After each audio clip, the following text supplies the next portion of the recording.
Rương con program phần lưới Prachan Pinh Bồ Mấy Đông Tí Đập Rắm Vẹ Tí Mùi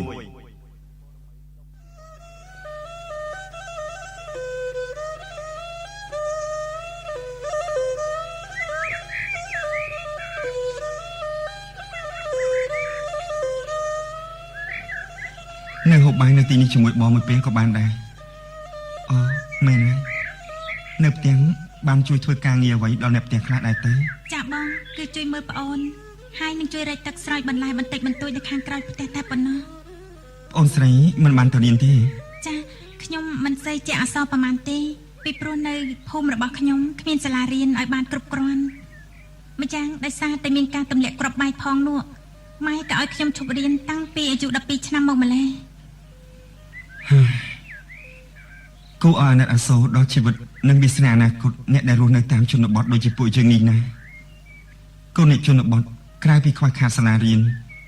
នៅរងទុក្ខលំបាកវេទនាដោយសារការទម្លាក់គ្រាប់បែកទេមិនដឹងជាពេលណាទើបស្រុករបស់យើងបានសន្តិភាពឡើងវិញនោះទេវិញសកលប្អូនស្រីបើគុំតែស្រុកកើតកលយុគគួរតែបន្តការសិក្សាឲ្យបានច្រើនវាប្រសើរណាស់តែបងមិនបន្ទោសប្អូនស្រីទេធ្វើមិនចុះបើកលៈទេសៈស្រុកទេតម្រូវឲ្យកូនខ្មែរកសិករកម្មករទាំងអស់គ្នាជួបប្រទះនឹងរឿងបែបនេះចាខ្ញុំក៏មានការសោកស្ដាយណាស់ដែរតែវាគ្មានផ្លូវជ្រើសរើសទេបងបងយល់ហើយណែរួចចុះបងប្រុសនៅទីនេះតើមានការលំបាកដែរឬទេវាខ្លាចទៅជាទម្លាប់ទៅហើយទីនេះគឺជាអង្គភាពរបស់កងទ័ពវាមិនស្រួលប្រមាណដូចជាការដែលយើងរស់នៅតាមគ្រួសារនោះទេ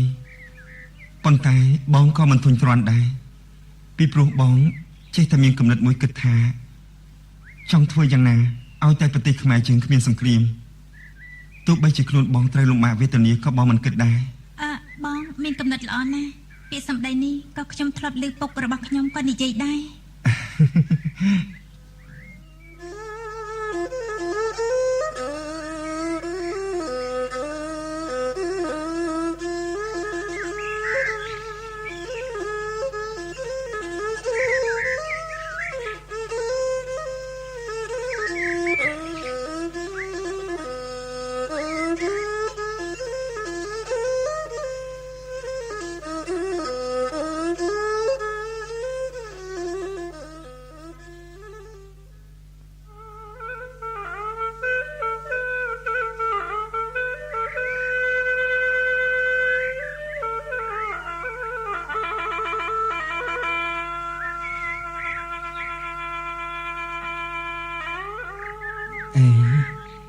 ហេតុអីក៏ប្អូនមានបញ្ជាការសម្រាប់មានរឿងជជែកគ្នាជាមួយនឹងកូនស្រីបងមានបញ្ជាការធំយំលែណោះបងនេះខ្ញុំចេះតែគិតថាយើងមិនគួរលបមើលបងមានបញ្ជាការបែបនេះតទៅទៀតទេតែបងដូចជាមិនអស់ចិត្តសោះមើលទៅម្ដងនេះប្រហែលជាការសង្ស័យរបស់បងហើយនឹងខ្ញុំវាអាចคล้ายទៅជាការពិតមែនហើយព្រោះបើបងមានបញ្ជាការធំគាត់គ្មានគំនិតផ្ចង់ផ្ដើមទេនោះរឿងហេតុអីក៏គាត់ទុកឱកាសឲ្យបងមានបញ្ជាការសម្រេចបានទៅអង្គុយជជែកគ្នាជាមួយនឹងកូនស្រីរបស់គាត់បែបនេះទៅវិញតើយើងគិតយ៉ាងម៉េចដែរទៅណោះហើយរឿងនេះគឺពិតជាពិបាកមែនហើយប៉ុន្តែចំណែកខ្ញុំយល់ថាសម្រាប់អនាគតរបស់បងមានបញ្ជាការសម្រេចគឺមានតែបងស្រីម៉ារ៉ានីតែម្នាក់ប៉ុណ្ណោះដែលស័ក្តិសមជាគូក្រងពីអតីតជាតិមកខ្ញុំមិនចង់ឲ្យបងមានបញ្ជាការបានទៅនារីណាផ្សេងនោះទេតើបងយល់ដូចជាខ្ញុំដែរទេបងក៏យល់យ៉ាងដូច្នោះដែរប៉ុន្តែអ្វីដែលបងបារម្ភនៅពេលនេះគឺបងបានគិតទៅដល់ពាក្យមួយឃ្លាដែលពោលថាស្នេហ៍មិនឈ្នះស្និទ្ធនោះអីខ្ញុំមិនគិតដូចជាបងអញ្ចឹងនោះទេព្រោះខ្ញុំស្គាល់ពីចិត្តរបស់បងមានបញ្ជាការសម្រេចច្បាស់ណាស់បងជឿខ្ញុំចុះថាគ្មានអ្វីអាចយកឈ្នះការតាំងចិត្តរបស់គាត់បាននោះទេខ្ញុំដឹងថាគាត់ស្រឡាញ់បងម៉ារ៉ានីខ្លាំងណាស់ហើយស្រឡាញ់តែម្នាក់ប៉ុណ្ណោះគឺគ្មានសល់កន្លែងណាផ្សេងនៃបេះដូងរបស់គាត់សម្រាប់ដាក់ស្រីដទៃទៀតនោះឡើយបើបានដោយប្អូនសន្និដ្ឋាននោះវាមិនអីទេតែនេះវាជារឿងមួយដែលប្អូនមានបញ្ជាការសម្រេចត្រូវតែពិបាកក្នុងការដោះស្រាយហើយព្រោះនាងត្រូវជាកូនស្រីបង្កើតរបស់បងមានបញ្ជាការធំបងមិនអាចនៅស្ងៀមបានទេបងត្រូវតែសួរនាំរឿងនេះឲ្យដឹងការពិត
យ៉ាងម៉េចដែរតើកូនមេបញ្ជាការសម្រាប់គេបាននិយាយអ្វីខ្លះជាមួយនឹងកូនដែរទៅចាស់សម្ដីគ្រប់មាត់របស់គាត់គួរឲ្យចង់ស្ដាប់ណាស់ពុកគាត់ជាមនុស្សម្នាក់ដែលគិតទៅដល់ប្រយោជន៍រួមជាធំគាត់និយាយថាគាត់មានការសោកស្ដាយខ្លាំងណាស់ដោយសារតែស្រុកទេសយើងមានសង្គ្រាមទើបធ្វើឲ្យកូនកសិករខ្មែរយើងជាច្រើនអ្នកត្រូវខានរៀនសូត្រហើយគេមាននិយាយអ្វីខ្លះទៀតទេចានិយាយច្រើនដែរតែកូនដូចជាភ្លេចអស់ទៅហើយពុកអេមិនបានជាពុកដកដង្ហើមធំបែបនេះអត់អីទេអាណែល្មមដល់ពេលដែលកូនត្រឡប់ទៅផ្ទះវិញហើយតើមែនទេចាពុកផ្ដាំសួរសុខទុក្ខដល់ម្ដាយកូនផងណាហើយប្រាប់គេថាកុំបារម្ភពីពុកអីចាកូនដឹងហើយពុក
ឆ្អែតហើយមែនទេបងមានបញ្ជាការ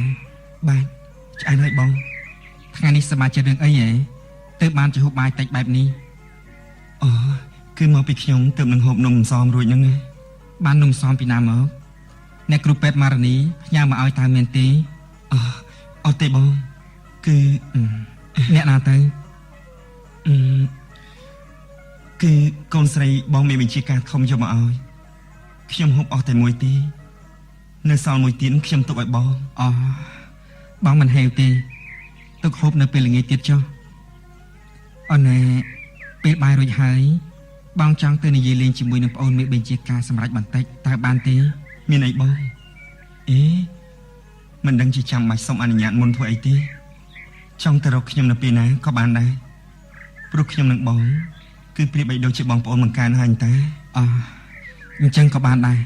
ព្រោះបងចង់និយាយពីបញ្ហាខ្លះៗជាមួយនឹងប្អូនមេបញ្ជាការណាតាមចិត្តបងជូ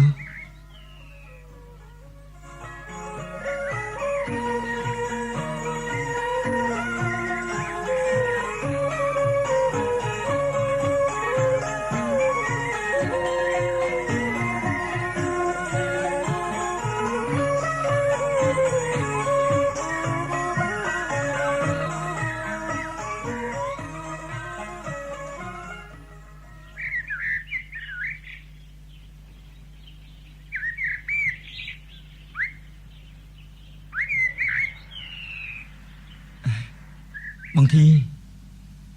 ចង់និយាយរឿងអីជាមួយខ្ញុំសូមនិយាយមកចុះបងចង់មកបកស្រាយរឿងមួយចំនួនដែលប្អូនមេបញ្ជាការបានចាត់សួរបងរកបុគ្គលឆ្នើមនៅក្នុងអង្គភាពរបស់យើងកាលពីថ្ងៃមុននោះណា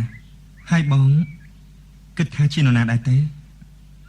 ចម្លើយរបស់បងគឺដោយការពីមុនយ៉ាងចឹងបងយល់ថាគ្មានអ្នកណាក្រៅពីប្អូនមេបញ្ជាការសម្រាប់នោះទេឬមួយក៏ប្អូនមិនព្រមទទួលយកនៅការពិតបងឆ្ងល់ថាមិនដឹងជាហេតុអីទៅបានជាសុកប្អូនមេបញ្ជាការក៏សួរបងនៅសំណួរនេះណែប្រាប់បងតាមត្រង់ទៅមើលថាតើមួយរយៈកន្លងទៅនេះមានអ្វីកើតឡើងចំពោះប្អូនមេបញ្ជាការសម្រាប់និងបងមេបញ្ជាការធំតើមែនទេគ្មានអ្វីកើតឡើងនោះទេបងហេតុអីបានជាបងសួរខ្ញុំបែបហ្នឹងទៅវិញលាក់បាំងនឹងបងធ្វើអីប្អូនមេបញ្ជាការព្រមមុននេះណាបងបានឃើញកូនស្រីរបស់បងមេបញ្ជាការធំអង្គុយនិយាយលេងជាមួយនឹងប្អូនមេបញ្ជាការឡើងយូរក្រៅដែរហើយឃើញដូចជាមានទឹកមុខស្រស់ស្រាយសប្បាយចិត្តថែមទៀតផងរួចចុះបងចង់ឲ្យខ្ញុំធ្វើយ៉ាងម៉េចទៅបើបងមេបញ្ជាការគាត់ណែនាំកូនស្រីរបស់គាត់ឲ្យខ្ញុំបានស្គាល់ហើយខ្ញុំក៏បានជជែកលេងជាមួយនាងក្នុងលក្ខណៈជាគ្រួសារឲ្យខ្ញុំទៅធ្វើមុខកាត់ទុក ជាមួយភ្ញៀវសំខាន់បែបនេះមិនកាទៅបងខ្ញុំមិនធ្លាប់ធ្វើបែបនេះទេបងចង់និយាយថានាងប្រហែលជាមានរឿងអ្វីមួយយ៉ាងដែលលាក់ទុកពីក្រោយខ្នងរបស់បងមេបញ្ជាការធំប្រាប់បងទៅប្អូនមេបញ្ជាការថាបងមេបញ្ជាការធំរបស់យើងគាត់មានបានចោទជាបញ្ហាអ្វីដល់ប្អូនមេបញ្ជាការដែរឬអត់ណោះដូចជាគ្មានទេបងអាចចាប់ថ្នាក់ប្អូនបាននៅពេលមួយដែលប្អូនមេបញ្ជាការបានសួរបងពេលដែលប្អូនត្រឡប់មកពីជួបបងមេបញ្ជាការធំរបស់យើងវិញណាខ្ញុំថាគ្មានអ្វីនោះទេបងកុំតែចាប់អារម្មណ៍ពីរឿងនោះធ្វើអីទៀតព្រោះខ្ញុំបានចាប់ទុករឿងនោះគឺជារឿងភ័ន្តច្រឡំមួយតែប៉ុណ្ណោះទេរឿងភ័ន្តច្រឡំយ៉ាងម៉េចទៅរួចនេះតើបងកំពុងតែគិតពីអ្វីពីបងមេបញ្ជាការធំរបស់យើងទៅបងគ្មានគិតពីអ្វីអាក្រក់ពីបងមេបញ្ជាការធំរបស់យើងនោះទេប៉ុន្តែប្អូនសម្រាប់មិនឆ្ងល់ទេថាហេតុអីបានជាគាត់អនុញ្ញាតឲ្យកូនស្រីដែលទើបតែនឹងពេញវ័យរបស់គាត់នៅអង្គុយជជែកលេងតែពីរនាក់ជាមួយនឹងប្អូនមេបញ្ជាការនោះបងព្រោះតែគាត់ស្រឡាញ់នឹងរាប់អានខ្ញុំដូចជាប្អូនឬកូនបង្ការរបស់គាត់នឹងហើយទើបបានជាគាត់ធ្វើបែបនេះចំពោះខ្ញុំនោះរួចនេះប្អូនពិតជាមិនបានគិតអ្វីខុសពីនេះមែនទេហើយចុះចំណែកបងវិញនោះបងមានអារម្មណ៍យ៉ាងណាដែរទើបបានជាបងត្រូវមកចោទសួរខ្ញុំពីបញ្ហានេះគឺបងចេះតែមានអារម្មណ៍ប្លែកក្នុងចិត្តនឹងណាទើបបានជាបងសម្រេចចិត្តថាត្រូវតែសួរឲ្យដឹងនៅក្នុងពេលនេះតែម្ដងទៅជឿខ្ញុំទៅបងខ្ញុំថាគ្មានរឿងអ្វីកើតឡើងរវាងខ្ញុំហើយនឹងបងមានបញ្ជាការធំនោះទេតែបងឆ្ងល់ថាហេតុអីក៏បងមានបញ្ជាការធំត្រូវបង្ហាញមកកូនស្រីរបស់គាត់នៅពេលដែលគាត់ដឹងថាការស្នើសុំរៀបការរបស់ប្អូនមានបញ្ជាការសម្រេចត្រូវគេបដិសេធនោះម្យ៉ាងវិញទៀតចំណុចដែលគួរឲ្យចាប់អារម្មណ៍បំផុតនោះគឺបងមានបញ្ជាការធំរបស់យើងក៏ដូចជាមានការសួរដេញដោលយុទ្ធមិត្តក្នុងអង្គភាពរបស់យើងមួយចំនួនអំពីតំណែងតំណងរបស់ប្អូនមានបញ្ជាការនិងអ្នកគ្រូពេទ្យម៉ារ៉ានីនោះខ្លាំងណាស់ហើយបងក៏សង្ស័យថាគាត់មានបំណងផ្គូផ្គងខ្ញុំជាមួយនឹងកូនស្រីរបស់គាត់មែនទេគឺពិតជាអញ្ចឹងហើយអូនណាបងការស្មាននឹងការសង្ស័យវាមិនមែនជាការពិតនោះទេការសង្ស័យខ្លាំងក៏អាចធ្វើឲ្យយើងស្មានខុសទៅលើបំណងល្អរបស់អ្នកណាម្នាក់មកលើខ្លួនយើងខ្ញុំពុំបានគិតដូចជាបងនោះទេនេះប្អូនមានបញ្ជាការដឹងហើយធ្វើជាមិនដឹងតាមមែនទេអត់ទេបងព្រោះបើតាមខ្ញុំពិនិត្យមើលទៅដូចជាគ្មានឃើញលក្ខណៈណាមួយដែលបានដឹងពីការផ្គូផ្គងរបស់បងមានបញ្ជាការធំទៅលើកូនស្រីរបស់គាត់នោះសោះពិតមែនតែគ្មានអ្វីស្ដែងចេញឲ្យឃើញដោយត្រង់ក៏ដោយក៏ប៉ុន្តែបងគិតថាដំណើររឿងនេះប្រហែលជានឹងត្រូវលេចចេញនៅថ្ងៃណាមួយជាមិនខានទេតែបងមិនគួរណាស់យករឿងនេះមកវេញែកចំពោះមុខប្អូនមេបញ្ជាការយ៉ាងដូច្នោះទេឲ្យបងសុំទោសផងចុះណាបើសិនជាការបកស្រាយរបស់បងនេះវាធ្វើឲ្យប៉ះពាល់ដល់ផ្លូវចិត្តរបស់ប្អូនមេបញ្ជាការប៉ុន្តែប្អូនគួរតែពិចារណាផងទៅព្រោះនេះគឺជាបញ្ហាវាមិនមែនជាការលេងសើចនោះទេបើសិនជាមាននរណាម្នាក់តម្រូវឲ្យប្អូនមេបញ្ជាការទៅរៀបការជាមួយនឹងស្រីណាម្នាក់ដែលប្អូនមិនស្រឡាញ់នោះខ្ញុំអរគុណនឹងបងច្រើនហើយដែលបានជួយវែកញែកពីរឿងរបស់ខ្ញុំទោះបីជាមតិខ្លាំងវាមិនមែនជាការពិតក៏ដោយចុះក៏ប៉ុន្តែវាគឺជាមូលដ្ឋានមួយសម្រាប់ឲ្យខ្ញុំត្រៀមបំរុងខ្លួនដើម្បីប្រឈមមុខដោះស្រាយនឹងបញ្ហាដែលនឹងអាចកើតមានឡើងដោយចៃដន្យនៅថ្ងៃខាងមុខប៉ុន្តែសម្រាប់ខ្ញុំបានស្គាល់ពីចរិតរបស់ខ្លួនខ្ញុំច្បាស់លាស់ណាស់ខ្ញុំដឹងច្បាស់ថាខ្ញុំនឹងត្រូវធ្វើយ៉ាងម៉េចបើសិនណាការតាំងចិត្តរបស់ខ្ញុំត្រូវបានគេបន្តបង្អាប់នោះល្អហើយប្អូនគួរតែជំនះឲ្យបានព្រោះគូដែលស័ក្តិសមបំផុតនោះគឺអ្នកគ្រូពេទ្យម៉ារ៉ានីអនុទៅវិញទេបាននិយាយដល់ឈ្មោះរបស់នាងកាន់តែធ្វើឲ្យខ្ញុំនឹកនឹងអាណិតដល់នាងខ្លាំងណាស់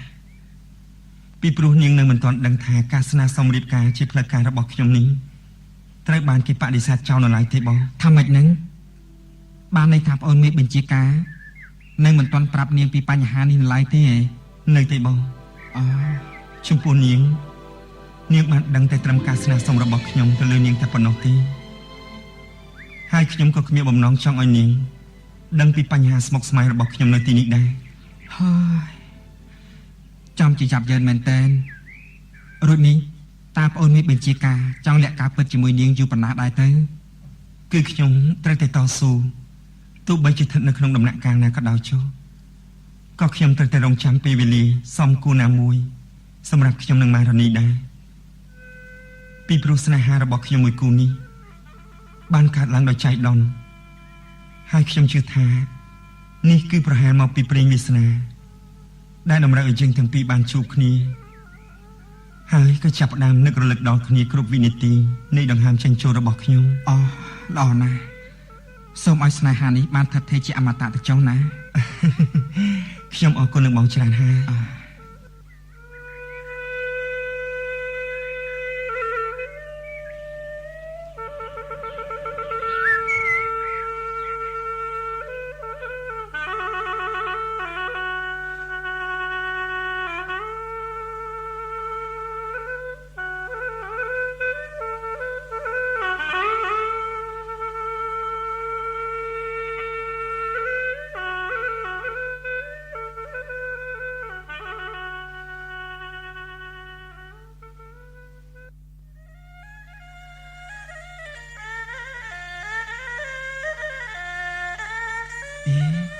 ខ្ញុំមិននឹកស្មានថាបងធីគាត់ចាប់អារម្មណ៍ពីរឿងរបស់ខ្ញុំដល់ម្លឹងសោះបើតាមវិភាគមើលទៅមតិណែនាំរបស់គាត់ក៏ត្រឹមត្រូវម្យ៉ាងដែរព្រោះបើសិនជារឿងនេះវាคล้ายទៅជារឿងពិតមែននោះខ្ញុំប្រកាសជាមានការលំបាកហើយហេតុអីក៏បងមានបញ្ជាការគាត់មានបំណងចង់ដូចនេះចំពោះខ្ញុំទៅវិញនោះ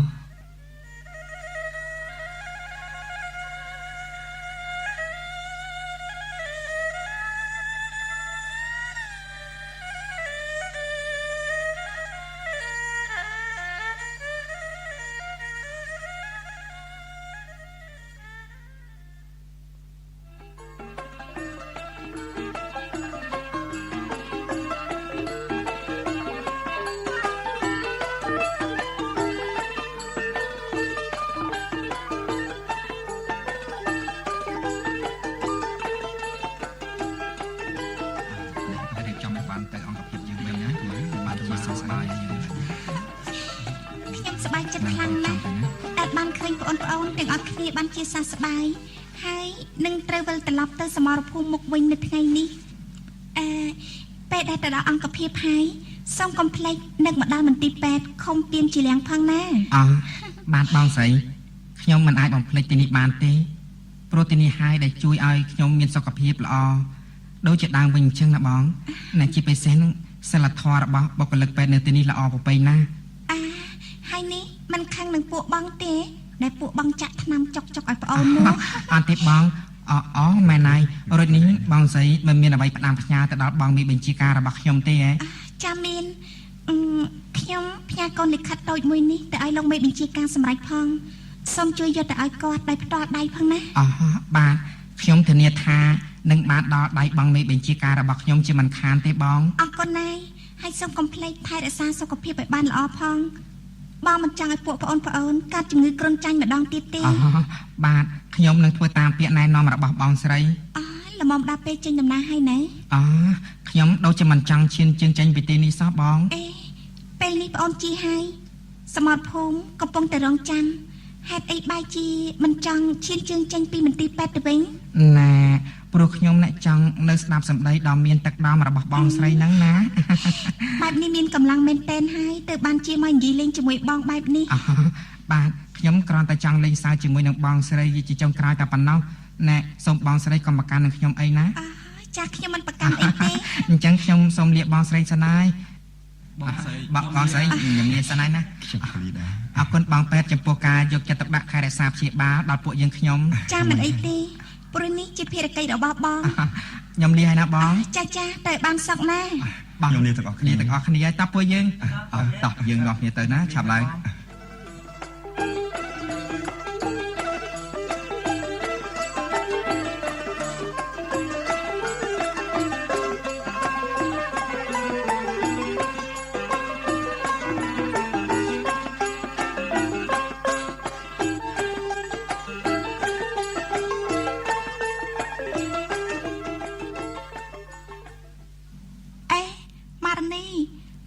របស់លោកមេបញ្ជាការសម្រាប់ចេញទៅអស់ហើយមែនទេ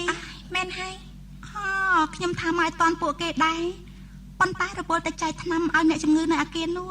ពួកគេគឺសុទ្ធតែជាមនុស្សដែលគួរឲ្យចូលចិត្តតែទាំងអស់ហ្នឹងពិតមែនតែគេនៅក្មេងៗប៉ុន្តែចរិតមាយាទស្លូតបូតល្អណាស់ នេះក៏ព្រោះតែមានការអប់រំល្អពីសំណាក់មេបញ្ជាការរបស់គេដែរ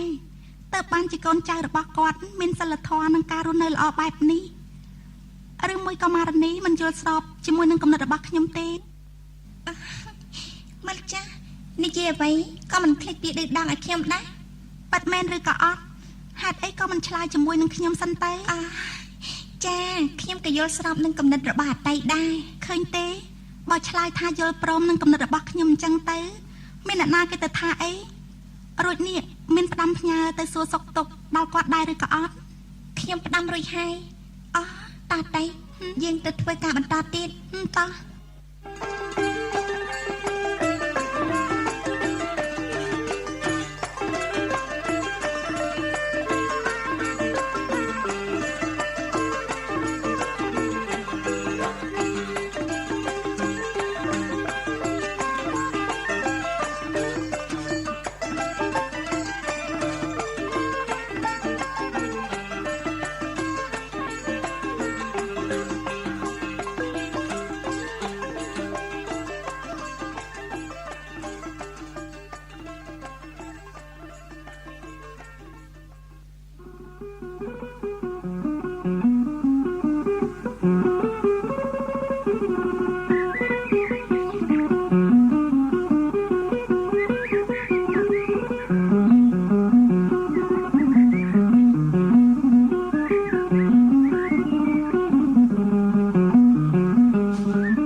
ជាការ សុំចាំមិនហ្នឹងត្រឡប់មកពីព្យាបាលជំងឺវិញហើយមែនទេ បាទបងមេបញ្ជាការ មើលចុះតែសម្រាប់ពេទ្យតែប្រហែលសប្តាហ៍សោះរៀងដូចជាសជាងមុនច្រើនរួចពេលនេះសុខភាពដូចម្ដេចដែរទេងំតំវិញហើយមែនទេ ណែល្អដូចដើមវិញអញ្ចឹងហ៎បង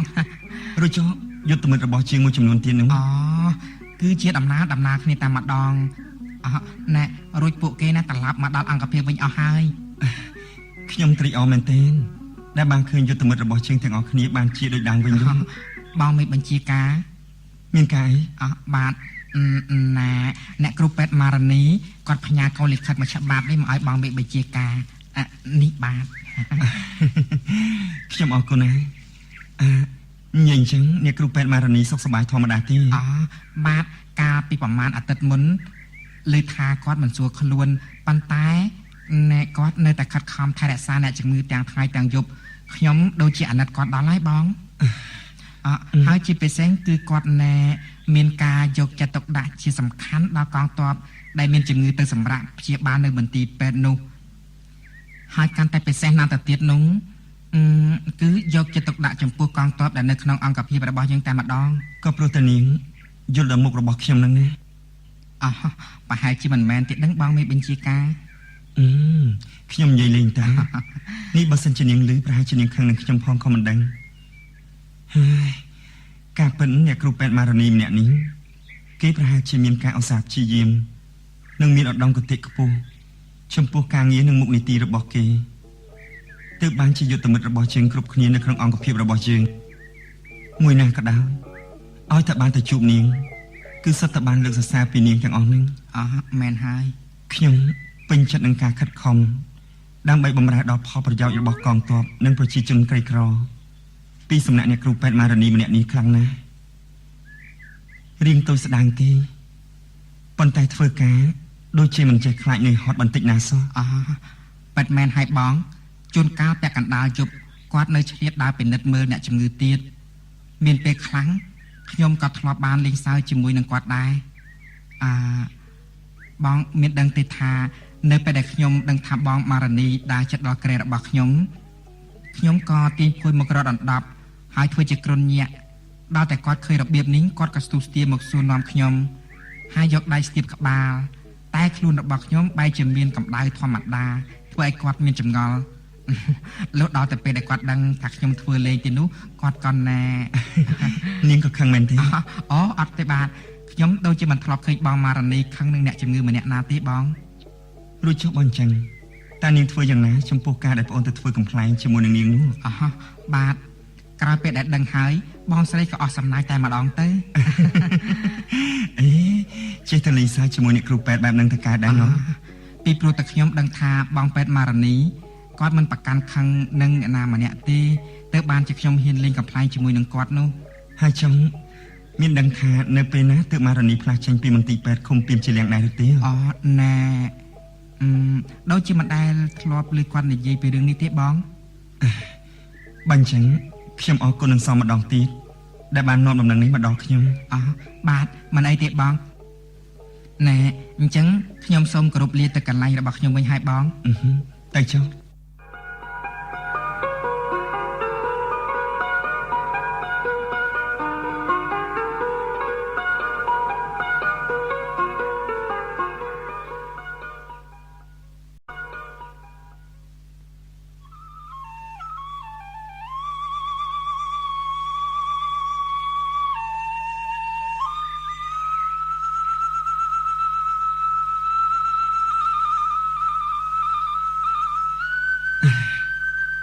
សម្បត្តិអីក៏ស្ដាងម្ល៉េះ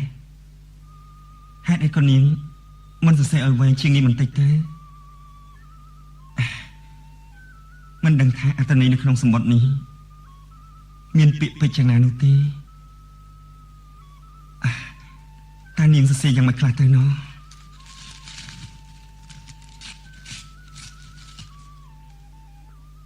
ជូនចំពោះលោកមេបញ្ជាការជាទីគោរពដល់ខ្ពង់ខ្ពស់ដំបងនាងខ្ញុំសូមផ្ញើដល់លោកមេបញ្ជាការនិងព្រមទាំងយុទ្ធជននៅក្នុងសមរភូមិមុខទាំងអស់នៃការនឹករលឹកដល់ឧត្តមឧត្តមមួយអំពីរូបនាងខ្ញុំពេលនេះនាងខ្ញុំមិនដឹងថាតើលោកមេបញ្ជាការព្រមទាំងយុទ្ធជនដែលនៅសមរភូមិមុខទាំងអស់មានសេចក្តីសុខឬទុក្ខយ៉ាងណានោះទេហើយបើសិនជាមានការលំបាកយ៉ាងណានោះនាងខ្ញុំសូមចូលរួមចំណែករំលែកនៅសេចក្តីលំបាកនេះជាមួយនឹងលោកមេបញ្ជាការផងចំណែកនាងខ្ញុំព្រមទាំងបុគ្គលិកពេទ្យទាំងអស់ដែលនៅឈរជើងនៅមន្ទីរពេទ្យនៃឃុំពីមជាលៀងមានសេចក្តីសុខជាធម្មតាទេហើយនាងខ្ញុំយល់ថាប្រហែលជាលោកមេបញ្ជាការមានការត្រេកអរមិនតិចទេនៅពេលដែលបានឃើញយុទ្ធមិត្តក្រោមបញ្ជាការរបស់លោកបានជាសះស្បើយហើយវិលត្រឡប់ទៅកាន់អង្គភាពរបស់លោកវិញនោះថ្ងៃនេះខ្ញុំឆ្លៀតពេលទំនេរពីការងាររបស់នាងខ្ញុំខ្លះនាងខ្ញុំក៏បានសរសេរជាលិខិតដតូចមួយនេះដើម្បីផ្ញើជូនទៅលោកមេបញ្ជាការតាមរយៈយុទ្ធមិត្តម្នាក់នាងខ្ញុំចង់ជម្រាបលោកឲ្យបានជ្រាបថានៅដើមសប្តាហ៍ក្រោយនេះនាងខ្ញុំបានសុំច្បាប់នៅមន្ទីរពេទ្យសម្រាប់បាត់មួយថ្ងៃដូច្នេះដើម្បីឆ្លើយតបទៅនឹងសំណុំពររបស់លោកមេបញ្ជាការដែលថាចង់ទៅជម្រាបសួរពុកម៉ែរបស់ខ្ញុំដោយផ្ទាល់នោះគឺនាងខ្ញុំប្រកាសជាអាចរួមដំណើរទៅផ្ទះរបស់នាងខ្ញុំជាមួយនឹងលោកបានតែបើសិនជាលោកមិនទំនេរទេនាងខ្ញុំក៏មិនថាអ្វីដែរហើយទុកឱកាសជូនលោកជាអ្នកជ្រើសរើសវិញម្ដងចុះព្រោះនាងខ្ញុំដឹងហើយថានៅសមរភូមិមុខប្រកាសជាមិនសូវមានពេលវេលាទេនេះមិនមែនមានន័យថាខ្ញុំតម្រូវឲ្យលោកមេបញ្ជាការត្រូវទៅធ្វើនោះទេប៉ុន្តែនាងខ្ញុំគ្រាន់តែចង់ធ្វើទៅតាមការស្នើសុំរបស់លោកនិងការផ្ដល់កិត្តិយសដល់ខ្ពង់ខ្ពស់របស់លោកចំពោះនាងខ្ញុំតែប៉ុណ្ណោះនាងខ្ញុំនឹងរងចាំទទួលដំណឹងពីលោកវិញបើសិនណាលោកពិតជាមានបំណងដូចជាការគិតទុករបស់លោកបែបនោះចុងក្រោយនេះនាងខ្ញុំសូមប្រសិទ្ធពរជ័យសូមឲ្យលោកមេបញ្ជាការសម្រេចបាននូវជោគជ័យរាល់ភារកិច្ចទាំងឡាយដើម្បីជាមាតុភូមិដ៏ល្អបវររបស់យើងនិងសូមឲ្យលោកមានសុខភាពល្អជានិច្ចដើម្បីដឹកនាំអង្គភាពដ៏ពិសេសរបស់លោកជារៀងរហូតតរៀងទៅសេចក្តីគូពំគួរសូមលោកមេបញ្ជាការទទួលយកនូវការរាប់អានដ៏ខ្ពង់ខ្ពស់អំពីខ្ញុំអ្នកគ្រូពេទ្យម៉ារ៉ានី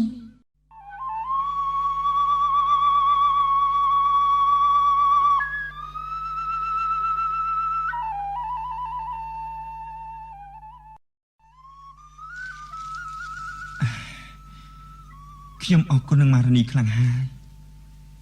ដែលមានការបារម្ភចំពោះខ្ញុំនិងយុទ្ធមិត្តរួមអាវុធដែលនៅទីនេះខ្ញុំអរគុណចំពោះនាងគ្រប់យ៉ាង ជាពិសេសគឺទង្វើដ៏ល្អរបស់នាងដែលបានធ្វើមកលើកងទ័ពដែលមានជំងឺក្នុងអង្គភាពរបស់ខ្ញុំហើយខ្ញុំក៏មានបំណងទៅជម្រាបសួរឪពុកម្ដាយរបស់នាងដោយផ្ទាល់មែនដូច្នេះទោះបីជាយ៉ាងណាក៏ខ្ញុំត្រូវតែធ្វើឲ្យបានដើម្បីបញ្ជាក់ពីទឹកចិត្តនិងភាពស្មោះត្រង់របស់ខ្ញុំទៅលើនាង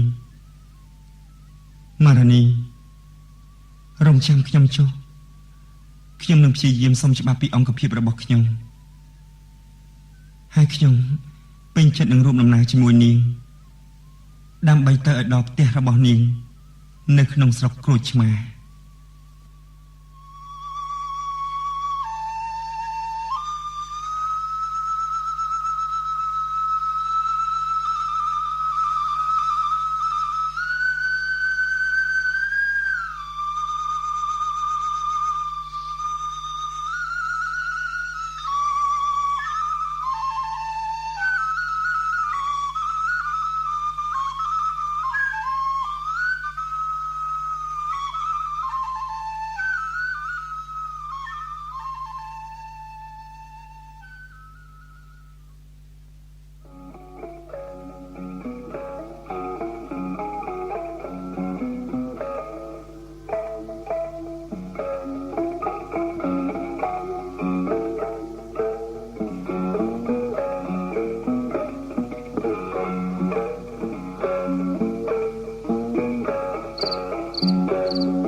អញ្ចឹងណា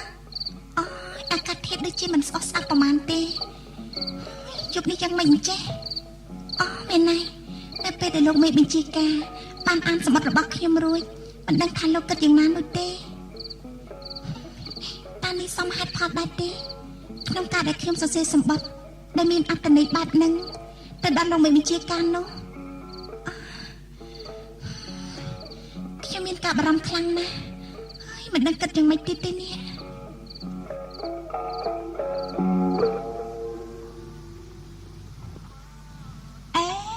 ខ្ញុំស្មានថាអ្នកណាគេការពិតគឺអ្នកគ្រូពេទ្យតែជប់ជ្រៅហើយរួចហេតុអីក៏មកអង្គុយអោបដៃបែបហ្នឹងទៅវិញនោះជប់នេះខ្ញុំមិនងងុយសោះមិនដឹងជាមកពីហេតុអ្វីទេមើលចុះនេះខ្ញុំលក់មួយសបកធំទៅហើយណាអូននេះមានរឿងអីតាមមែនទេម៉ារ៉ានីគ្មានទេតែខ្ញុំមិនងងុយហូយជប់ជ្រៅហើយណាសម្រាប់ទៅអូននេះឬមួយក៏នឹកទៅដល់មន្ទីរពេទ្យស្រុកក្រូចឆ្មាទេដឹងអត់ទេបើអញ្ចឹងមានតែនឹកពុកហើយនឹងម៉ែមែនទេណែគឺបាននេះមិនមែននោះមិនមែនតាមមកពីមូលហេតុអ្វីទៅបានជាបណ្ដាលឲ្យមិនងុយទៅវិញនោះអូនឹកឃើញហើយសូមមិនឲ្យនិយាយប្រាប់ខ្ញុំទេណាព្រោះពេលនេះយប់ជ្រៅហើយមើលចុះប្រហែលជាខ្ញុំស្មានចំចំណុចហើយទេដឹងខ្ញុំមិននិយាយជាមួយតទៅទៀតទេណែបំរុងទៅណាហ្នឹងមានតែណាខ្ញុំគ្រាន់តែឡើងទៅរត់ទៅខំតាសង្ស័យតែនឹកទៅដល់សមរភូមិមកហើយមើលទៅទៀតតែឃើញទេនិយាយចេញឲ្យតតែបាន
បងស្មានទឹកអូនមិននៅកន្លែងទេអូបងមកចូលមកបងការងាររវល់ណាស់មែនទេបាទប្រហែលថ្ងៃនេះគឺរវល់ច្រើនដែរ រួចហេតុអីក៏បងចាំបាច់មកដល់កន្លែងរបស់ខ្ញុំព្រោះខ្ញុំគិតថាបងហើយការងារនេះរួចនឹងដើរទៅរកកន្លែងបងហើយ អូនេះគឺសំណុំឯកសារបងទើបនឹងយកមកពីមន្ទីរស្រុក គឺសំណុំឯកសាររឿងរៀបការរបស់ខ្ញុំមែនទេបង មែនហើយ អូគេសម្រេចយ៉ាងម៉េចដែរទៅបង ខាងមន្ទីរស្រុកឯកភាពគ្រប់យ៉ាងហើយណាពេលនេះប្អូនចាំតែត្រៀមខ្លួនទៅ ខ្ញុំត្រេកអរណាស់តែប៉ុណ្ណេះទេខ្ញុំនឹងខិតខំធ្វើការងារឲ្យកាន់តែល្អជាងមុនដើម្បីឆ្លើយតបទៅខាងមន្ទីរស្រុកដែលបានជួយជ្រោមជ្រែងក្នុងរឿងរបស់ខ្ញុំ យកទៅទឹកឲ្យបានល្អទៅណាបងត្រឡប់ទៅវិញហើយ បាទបង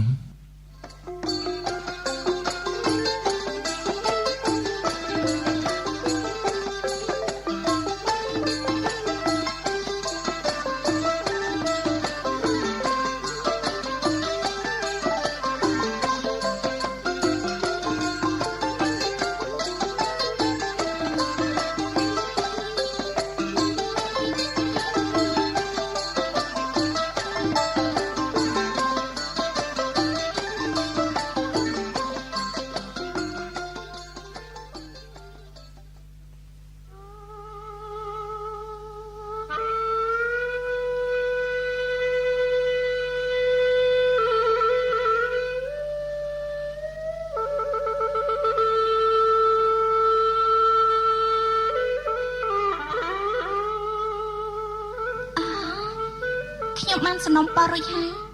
ថាអតីសូមច្បាប់មន្ទីរពេទ្យមួយថ្ងៃដើម្បីរួមដំណើរជាមួយខ្ញុំទៅផ្ទះហេតុអីបានជាមិនព្រម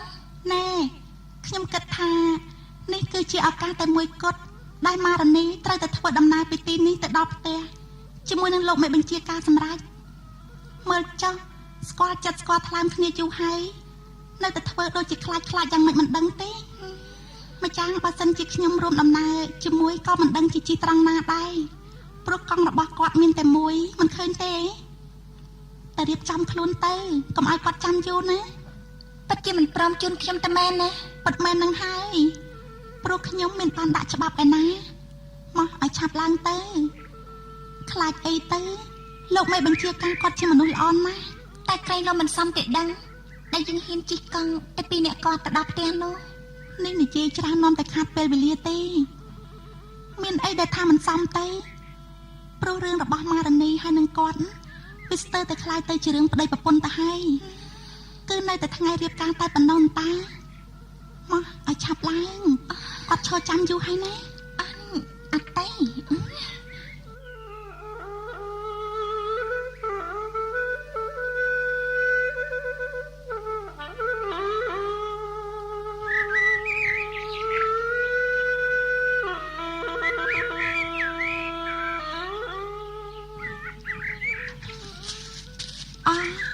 លោកមេបញ្ជាការឈរចាំម៉ារនីយូរដែរទេមិនអីទេបាទគឺតែមួយសំបកប៉ុណ្ណោះតាសូមជូនពរឲ្យធ្វើដំណើរបានសប្បាយផងណាបាទអរគុណខ្ញុំងើបពីអង្គភាពមកតាំងពីព្រលឹមស្រាងមកឡើយទៅមកដល់ទីនេះនៅពេលថ្មហ្នឹងបាទអញ្ចឹងឆាប់ស្រត់ដំណើរទៅព្រោះពេលនេះទៅដល់ផ្ទះមិនចិត្តប្រមាណទេផ្ញើម៉ារនីនឹងលោកមេបញ្ជាការផងណាមិនអីទេមកម៉ារនីឡើងកង់មកចាណែពីនេះទៅផ្ទះរបស់ខ្ញុំឆ្ងាយណាស់រីកនេះតាលោកអាចដប់ខ្ញុំទៅដល់ផ្ទះដែរឬទេអូកុំខានឡើយពីនេះទៅដល់គ្រូឆ្មាទោះបីជាដប់ទៅដល់ភ្នំពេញក៏ខ្ញុំធានាថាដប់ម៉ារនីឲ្យដល់ដែរមកឡើងកង់មកចាណែតើឲ្យបានសុខសប្បាយណាខ្ញុំទៅហើយចា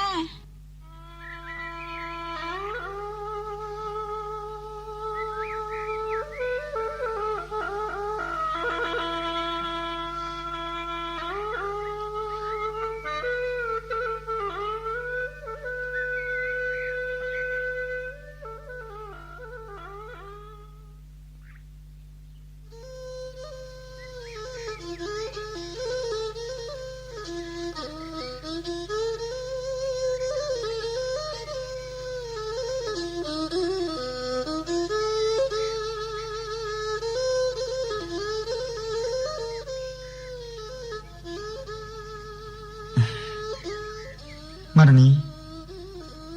ម៉ារនី ចា ចេញពីមន្ទីរពេទ្យមកយូរហើយហេតុអីក៏មិនលឺសូរនិយាយមិនសោះអញ្ចឹងរងាមែនទេព្រោះមេឃរលឹមភ្លៀងផង មិនអីទេចាតែខ្ញុំដូចជាគ្មានរឿងអីដែលត្រូវនិយាយផង មិនក៏មិនសួរខ្ញុំខ្លះទេថាខ្ញុំហត់ទេ អញ្ចឹងលោកហត់ទេ មិនហត់ទេបាទពីព្រោះខ្ញុំមិននឹកស្មានថាបានមកជិះកង់ជាមួយនឹងអ្នកគ្រូពេទ្យម៉ារនីតែពីរនាក់បែបនេះសោះ គឺ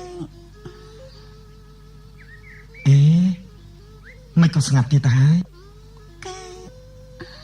គឺខ្ញុំខំប្រឹងព្រោះឃើញផ្លូវវារអិលពេក ខំប្រឹងចឹងតាទើបបានជាដៃកង់របស់ខ្ញុំឡើងរឹងអស់រលីងដែរមិនបាច់ប្រឹងទេអង្គុយតាមស្រួលទេព្រោះខ្ញុំពូកែជិះកង់ណា លោកផ្លូវខាងមុខជំរាលឲ្យខ្ញុំចុះដល់សិនទៅហ៎ អូមិនអីទេអង្គុយឲ្យជាប់ទេកាន់ចង្កេះរបស់ខ្ញុំក៏បានដែរម៉ារនីរអិលទៅហើយប្រយ័ត្នណាប្រយ័ត្ន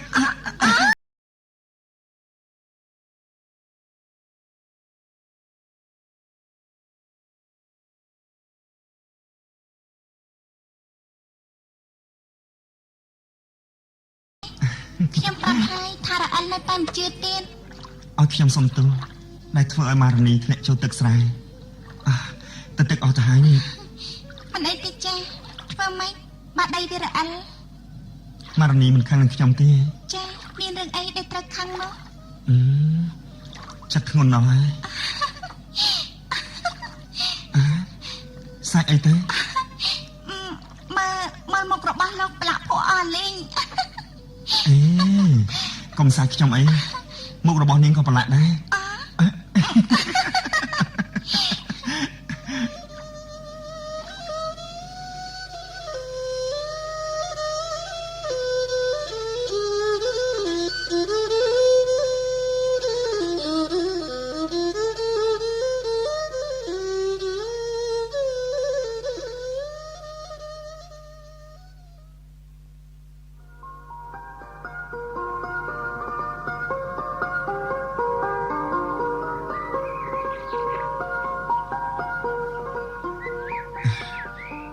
ទៅឈរលើស្ពានឲ្យស្គាល់ខែអាបន្តិចសិនទេសិនយើងបន្តដំណើរទៅមុខទៀត នាងខ្ញុំយល់ថានាំតែខាតពេលវេលាទេពីព្រោះទោះបីជាមិនរអិលធ្លាក់ស្រែក៏សម្លៀកបំពាក់វាសាមស្រាប់ទៅហើយគឺមកពីមេឃរលឹមភ្លៀងនោះអី បើអញ្ចឹងយើងត្រូវបន្តដំណើរទៅមុខទៀតមែនទេ ចាមែនហើយ ម៉ារនីមិនល្ងាទេ ចារងាដែរប៉ុន្តែមិនអីទេខ្ញុំអាចទ្រាំបាន ឲ្យខ្ញុំសុំទោសដែលបានធ្វើឲ្យម៉ារនីធ្លាក់ចូលទឹកស្រែ គ្មានទោសបីអ្វីទេព្រោះលោកក៏គ្មានចេតនានឹងធ្វើរបៀបនេះដែរ បើអញ្ចឹងឡើងកង់មកយើងបន្តដំណើរទៅមុខទៀត ចា ម្ដងនេះខ្ញុំសន្យាថាមិនធ្វើប្រហែសដូចពីមុនទៀតទេ វាជារឿងដែលគួរឲ្យអស់សំណើចទៅវិញតាសំណាងហើយដែលមុននេះគ្មានអ្នកណាឃើញនោះ កុំនិយាយប្រាប់អ្នកគ្រូពេទ្យតៃថាខ្ញុំដូចអ្នកនាងធ្លាក់ស្រែអសោះនេះ ខ្ញុំដឹងហើយ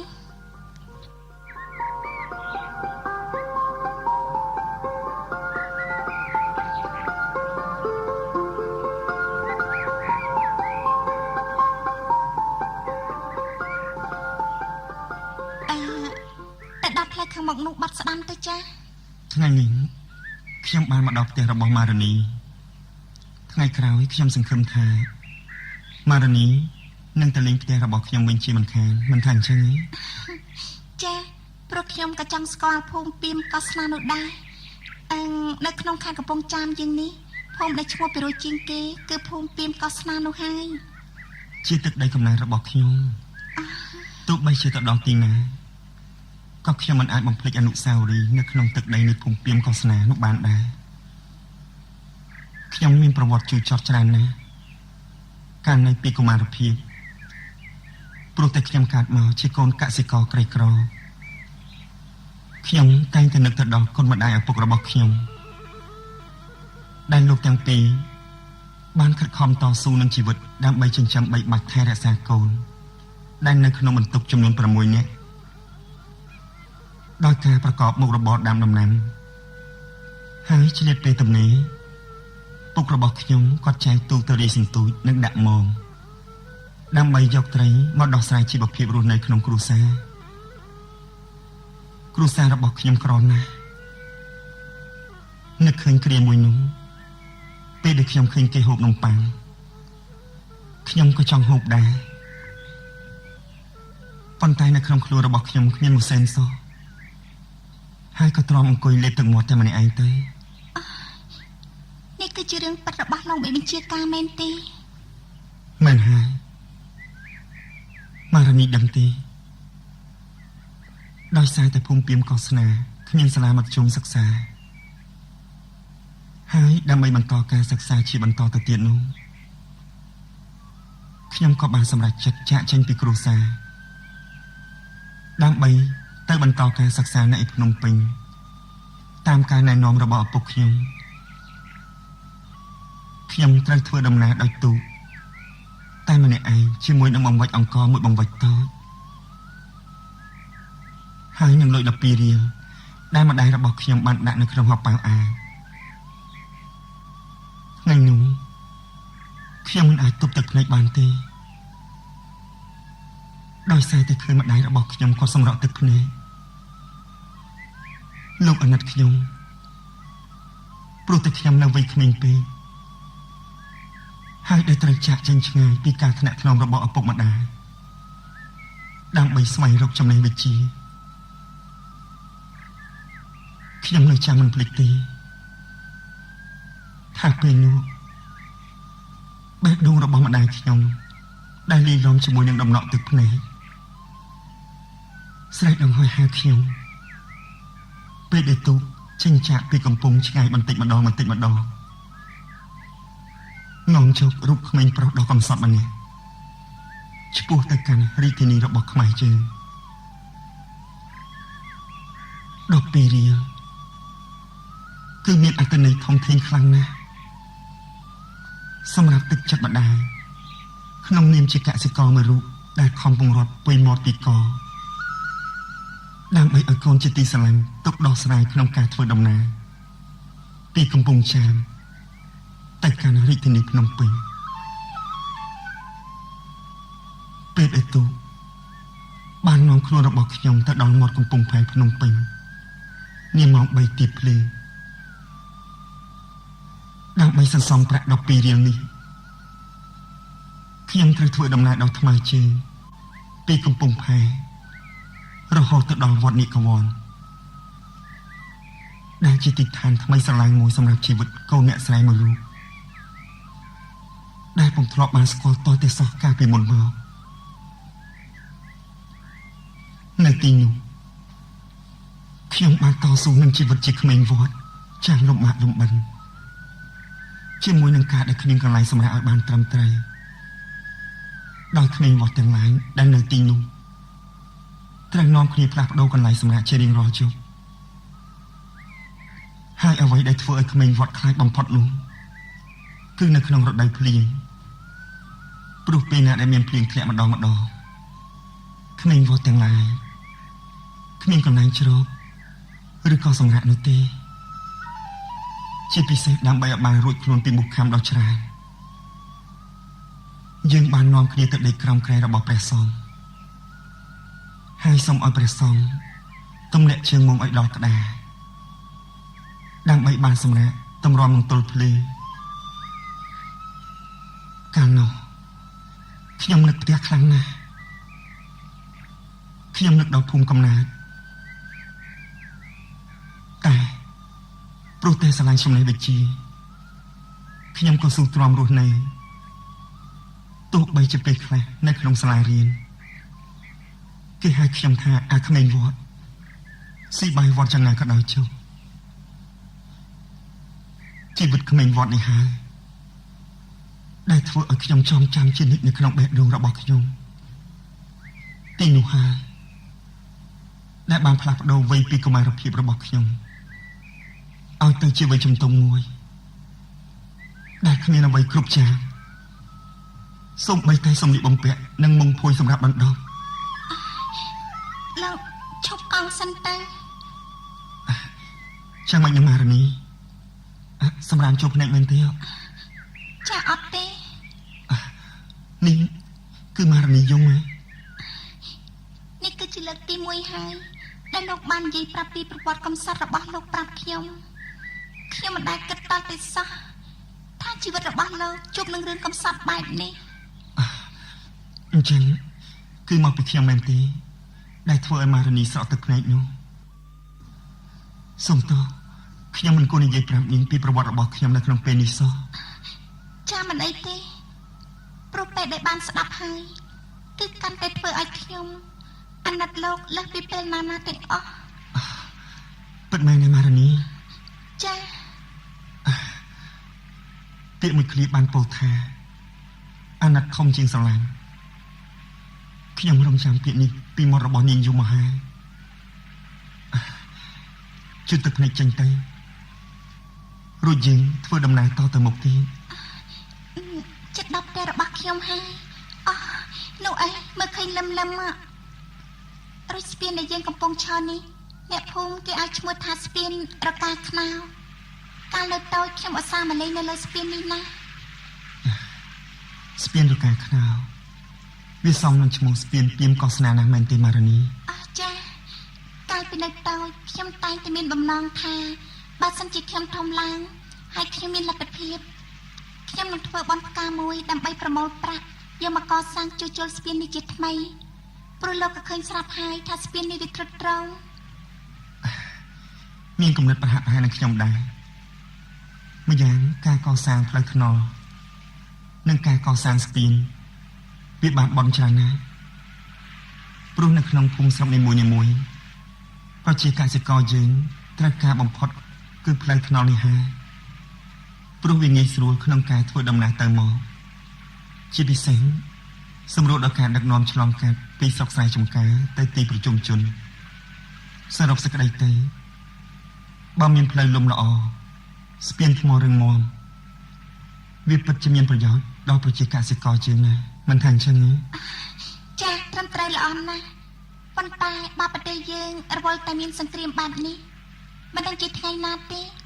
តើបានអ្នកដឹកនាំប្រទេសគេនឹកឃើញដល់រឿងដែលលោកហើយនឹងខ្ញុំកំពុងតែគិតនេះ ខ្ញុំយល់ថាអ្វីដែលសំខាន់សម្រាប់អ្នករស់នៅតាមជនបទគឺផ្លូវលំនិងសាលារៀននោះហើយ ចាពីព្រោះប្រទេសជាតិនីមួយៗគេត្រូវការធនធានមនុស្សដូច្នេះសាលារៀនគឺជាថ្នាលបណ្ដុះវិជ្ជាដ៏សំខាន់សម្រាប់បន្តការបណ្ដុះបណ្ដាលដូច្នេះប្រទេសយើងគួរតែបង្កើតសាលារៀនឲ្យបានច្រើនដើម្បីឆ្លើយតបទៅនឹងតម្រូវការសម្រាប់កូនខ្មែរដែលគ្នាចង់បានចំណេះវិជ្ជាហើយដើម្បីផ្ដល់នូវការងាយស្រួលក្នុងការរៀនសូត្របើសិនណាមានសាលារៀននៅក្បែរផ្ទះឃើញទេដូចជារូបលោកក៏មានបទពិសោធន៍ស្រាប់ទៅហើយដោយសារតែការខ្វះខាតសាលារៀននៅក្នុងសម័យនេះទើបធ្វើឲ្យលោកត្រូវតស៊ូទាំងលំបាកដើម្បីស្វែងរកការរៀនសូត្របន្តថែមទៀត ខ្ញុំសែនពេញចិត្តអ្វីម្លេះទេដែលចិត្តគំនិតរបស់ជាងទាំងពីរនាក់មានឧត្តមគតិឆ្ពោះទៅមុខលើមាគ៌ាតែមួយដូចគ្នានិយាយឲ្យចំទៅគឺយើងពិតជាមានបំណងតែមួយដូចគ្នាមែនណា យើងគ្រាន់ជាមនុស្សសាមញ្ញអ្វីដែលជាគំនិតគឺគ្រាន់តែបានគិតតែប៉ុណ្ណោះទេ មែនហើយអ្វីដែលសំខាន់បំផុតនោះគឺថ្នាក់ដឹកនាំប្រទេសទៅវិញទេដែលគេគួរតែគិតគូរពីបញ្ហានេះ លោកប្រហែលជាបាត់ហត់ហើយមែនទេយើងល្មមបន្តដំណើរទៀតទៅតើល្អទេ បាទអញ្ចឹងក៏បានដែរ ចា៎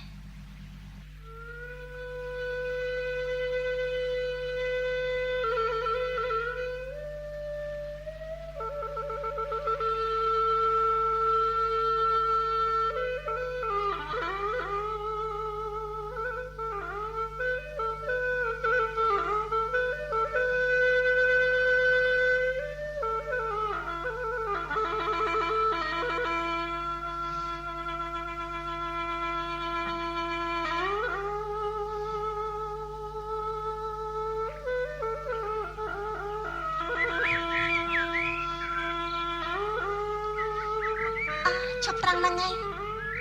នេះជាផ្ទះរបស់ម៉ារនីមែនទេ ចាមែនហើយ អូមើលទៅធំជាងផ្ទះរបស់ខ្ញុំឆ្ងាយណាស់មែនហើយតែ ខ្ញុំត្រូវរៀបចំរឹកពីយ៉ាងម៉េចខ្លះទេនេះដើម្បីជួបជាមួយនឹងឪពុកម្ដាយរបស់ម៉ារ៉ានីនោះ គឺធម្មតាហ្នឹងណាម្ដាយឪពុករបស់ខ្ញុំលោកស្លូតណាស់មិនអីទេម៉ាស់អញ្ជើញចូលទៅ បាទ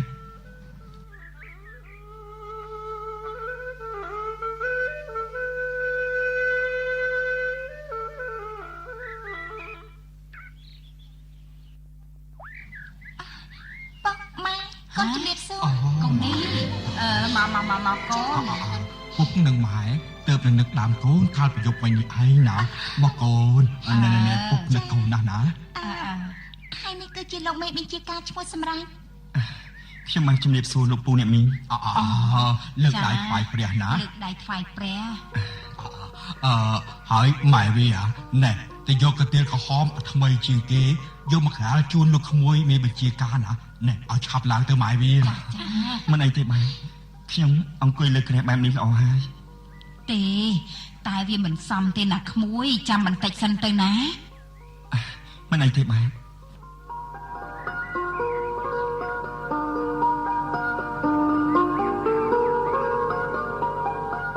ចារួចហើយអញ្ជើញអង្គុយទៅចាំខ្ញុំយកតែក្តៅមកទទួល ខ្ញុំអរគុណហើយ ណែខ្ញុំបានទទួលដំណឹងពីលោកមេបញ្ជាការតាមរយៈកូនស្រីរបស់ខ្ញុំប៉ុន្តែម៉ារ៉ានីមិនគួរនាំលោកក្មួយមកដោយមិនបានប្រាប់ដំណឹងឲ្យពុកនិងម៉ែបានដឹងជាមុនសោះនឹងអាលពុកម៉ែធ្វើម្ហូបទទួលឲ្យបានគួរសមណា មិនបាច់ទេព្រោះឲ្យតែខ្ញុំបានមកជំរាបសួរលោកទាំងពីរដោយផ្ទាល់បែបនេះខ្ញុំមានកិត្តិយសណាស់ទៅហើយ ខ្ញុំសប្បាយចិត្តខ្លាំងណាស់ដែលបានលោកក្មួយអញ្ជើញមកលេងដល់ផ្ទះបែបនេះណែពីព្រោះគ្រាន់តែដឹងដំណឹងពីកូនម៉ារ៉ានីភ្លាមខ្ញុំនិងប្រពន្ធក៏ចេះតែទន្ទឹងដេញដោលចង់ឲ្យកូនស្រីអញ្ជើញលោកក្មួយមកលេងផ្ទះបានម្ដង ឥឡូវនេះក៏បានជួបដូចបំណងដែលខ្ញុំគិតទុករបស់ខ្ញុំចឹងណា មកហើយលោកក្មួយអញ្ជើញហូបទឹកតែសិនទៅ បាទអរគុណ លោកនឹងអង្គុយលេងជាមួយនឹងពុកម៉ែរបស់ខ្ញុំចាស់នាងខ្ញុំសុំឡើងទៅលើផ្ទះសិនហើយ មិនអីទេបាទទៅចុះព្រោះថាម៉ារ៉ានីមិនងាយនឹងមានឱកាសបានមកដល់ផ្ទះទេ ហ